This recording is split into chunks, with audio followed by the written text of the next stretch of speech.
कुछ तो गडबड आहे. एकनाथ शिंदे यांना 56 जागा कोणत्या भरोशावर मिळत आहेत? अजित पवारांना 40च्या वर जागा मिळत आहेत. आणि असं काय देवेंद्र फडणवीस, मोदी आणि शहानी दिवे लावले इथे की त्यांना 120च्या वर जागा मिळत आहेत. महाराष्ट्रातलं वातावरण आणि महाराष्ट्राचा कल ज्या पद्धतीने होता, आम्ही फिरलोय, आम्ही ग्राउंडला होतो, जमिनीवर होतो. हा निकाल लोकशाहीचा कौल मानण्याची जी प्रथा परंपरा यापूर्वी आम्ही पाळलेली आहे.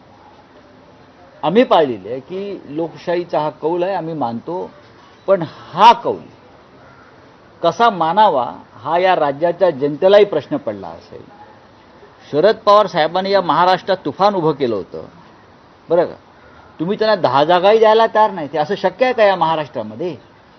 ही काय गडबड आहे हे आता सगळ्यांना कळेल. पण आम्ही हा निकाल जरी आला असला, हा निकाल जनतेचा कौल असं मानायला आम्ही तयार नाही. जनतेचा कौल हा नव्हता. 100% मी सांगतो, जय पराजय हे होत असतात निवडणुकीमध्ये. जय पराजय, हार जीत लोकशाहीमध्ये हे होत असतं आणि त्याच्याविषयी आम्हाला काही म्हणायचं नाही. पण जे निकाल लावून घेतलेले आहेत, जे निकाल लावून घेतलेले आहेत, त्या लावून घेतलेल्या निकालावर माझ्यासारख्या लोकशाही मानणाऱ्या माणसाचाही विश्वास असू शकत नाही.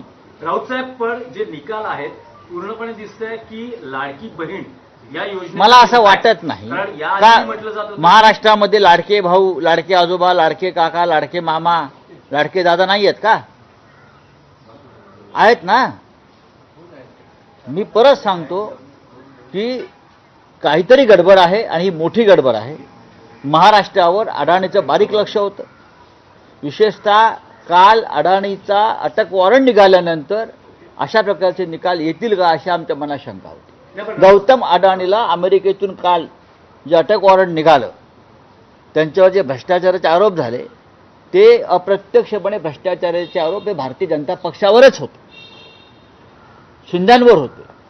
कारण या निवडणुकीमध्ये सगळ्यात जास्त पैशाचा वापर आणि ताकद ही अडाणींनी लावली. आणि आता या निकालावरती गौतम अडाणीचा प्रभाव आहे का? कारण अडाणी, मोदी आणि फडणवीस, शिंदे वेगळे नाहीत. पण राऊतसाहेब, तुम्ही म्हणताय की काहीतरी गडबड आहे, तर नेमकं तुम्हाला काय म्हणायचं आहे? मी पाहू ना आता ईव्हीएम मध्ये गडबड आहे की या संदर्भात पैशाचा वापर झालेला आहे याच्याविषयी माझ्या मनात काही शंका नाही. तुम्हालाही माहिती आहे पैशाचा किती मोठ्या प्रमाणात वापर झाला. एकनाथ शिंदेंचे सर्व आमदार कसे काय निवडून येऊ शकतात? कसे काय निवडून येऊ शकतात?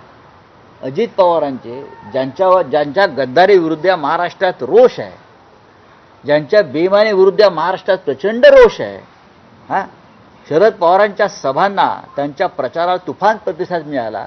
ते वादळ तुम्हाला दिसत नाही. पण आज जागा जिंकल्यावरती युतीचं वादळ म्हणताय. तुम्ही स्वतःला प्रश्न विचारा मीडियानं. मीडिया हा एक लोकशाहीचा महत्त्वाचा स्तंभ आहे. त्यांनी हा प्रश्न स्वतःला विचारावा, गडबड आहे की नाही. पण राऊतसाहेब, तुम्ही लोकसभा निवडणुकांचे निकाल मानले तर मग आम्ही लोकसभेचे निकालही मानले नाही. सॉरी, लोकसभेच्या निकालातही गडबड झाली असं आम्ही मानतो. नाही तर नरेंद्र मोदींचा पराभव नक्की झालेला होता. नाही, पण महाराष्ट्रात जे निकाल लागले तेही आम्ही, आमच्या अनेक जागा ह्या लोकांनी चोरल्या हे आम्ही वारंवार म्हणालो. तुम्ही माझ्या तोंडी काही घालू नका.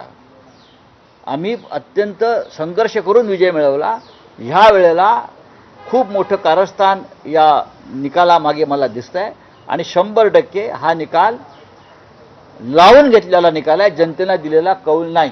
पण राऊतसाहेब, पुढे काय पाहू ना. आता अजून थोडा वेळ आहे आम्हाला. आमच्या महाविकास आघाडीला तुम्ही 75 जागा देत नसाल, एवढा मोठा विरोध महाराष्ट्रात असताना, एवढी मोठी बेईमानी गद्दारी झाली असताना, जर तुम्ही 75 जागा, 100 जागा जर आम्हाला तुम्ही देत नसाल, याचा अर्थ अमित शहा, मोदी आणि अडाणी यांनी हा निकाल ठरवून लावलेला आहे 100%. आणि शेवटच्या 3 दिवसामध्ये मोदी आणि शहा या राज्यातून गायब झाले. गौतम अडाणी यांचा जो निकाल अमेरिकेत लागलेला आहे त्याच्यावरचं लक्षसुद्धा यातून बदललं जावं. महाराष्ट्रात आम्ही जिंकलो, गौतम अडाणी जिंकला महाराष्ट्रामध्ये, हे त्यांना दाखवायचं आहे. तर चंद्रकांतदादा पाटील म्हणतात की आमच्या पक्षांच्या नेत्यांचं मन मोठं आहे, उद्धव ठाकरेंचं आम्ही पक्षात आले स्वागत करू, त्यांना पश्चाताप झाला असेल तर त्यांनी परत यावं. काही गरज नाही तुमचं मन मोठं असण्याचं, बरं का. तुमचं कारस्थान मोठं आहे, तुमचं मन हेच तुमचं कपट आहे. नाही, पण राऊत साहेब हे जे निकाल आहेत असं दिसतं आहे की महाविकास आघाडीला किमान विरोधी पक्ष नेतेपद तरी हे विधानसभेत मिळेल जसं का? काँग्रेसच्या बाबतीमध्ये लोकसभेत 2 वेळेला घडवलं ठरवून, त्याच पद्धतीनं या महाराष्ट्राच्या विधानसभेमध्ये हा निकाल लावून घेतलेला आहे. महाराष्ट्र जो विकायला काढलेला आहे त्याला आम्ही विरोध करत होतो. मुंबई विकायला काढलेली आहे त्याला आम्ही विरोध करत होतो. आणि हा विरोध आमचा मोडून काढण्यासाठी या पद्धतीनं निकाल लावून घेतले. नपेक्षा असे निकाल या महाराष्ट्रात कधीच लागणं शक्य नाही, लागूच शकत नाहीत. राऊत साहेब, विक्रोळी विधानसभेमधून सुनील राऊत आता आघाडीवर आहे. बरं. तुम्ही त्याच्याबद्दल काय म्हणाल? नाही नाही, बघा असं आहे की काही ठिकाणी त्यांना सुनील राऊत असतील, परळ असेल, दादर असेल, इकडे काय गडबड केली तर 100% लोकांना त्रास होईल हे पचवणं. सुनील राऊत यांचा पराभव करणं सोपं नव्हतं, त्यांनी प्रयत्न केले, त्याच्यामुळे त्यांना इथे काय करता आलं नाही. अशा काही जागा त्यांनी सोडलेल्या आहेत. म्हणजे महाविकास आघाडी गाफील राहिली का? गाफील राहिली का? आम्ही अजिबात गाफील राहिलो नाही. गाफील कशा करता राहायचं? जनतेचा कौल हा नाही, हे मी एवढंच सांगतो. हा जनतेचा कौल नाही, हा अडाणी आणि त्याच्या टोळीनं लावून घेतलेला कौल आहे. पण राऊत साहेब, महाविकास आघाडीचा जेवढा नंबर किंवा जी संख्या दिसते एकूण संख्या त्यापेक्षा शिंदेची जागांची शक्यच संख्या नाही. जास्त एकनाथ आहे. शिंदेना कोणत्याही परिस्थितीत 20च्या वर जागा मिळणार नाही, हे सगळ्यांचं अनुमान होतं. हे भारतीय जनता पक्षात अनुमान होतं सुरुवातीला. त्यानंतर आम्ही आमच्याकडे असं ग्राउंड रिपोर्ट होता की भारतीय जनता पक्ष हा 65 ते 70 जागांवर जिंकेल. कदाचित तो मोठा पक्ष राहील, पण अजूनही तुम्हाला अशी आशा वाटते का की नाही, त्यांनी आता बदल यंत्रणाच ताब्यात घेतली असेल. त्यांनी अनेक गोष्टींचा आता हळूहळू उलगडा होईल. पण कोणत्याही परिस्थितीमध्ये अशा प्रकारचा निकाल लागणं शक्य नव्हतं.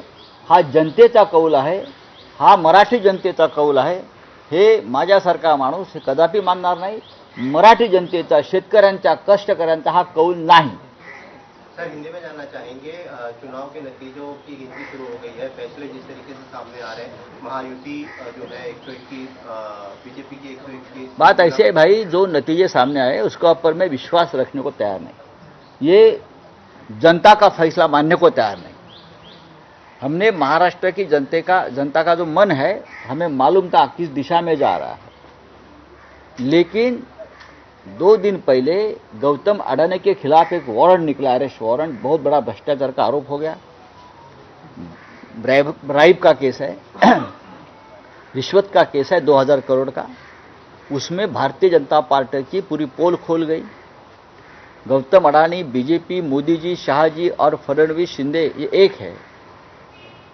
है. और उसका ऊपर से ध्यान हटाने के लिए ये पूरा एक कपट कारस्तान हो गया है. और उसकी तैयारी पहले से चल रही थी. हमने ये महाराष्ट्र जो गौतम अडानी के जेब में जा रहा है, मुंबई जेब में जा रहे हैं, हमने विरोध किया.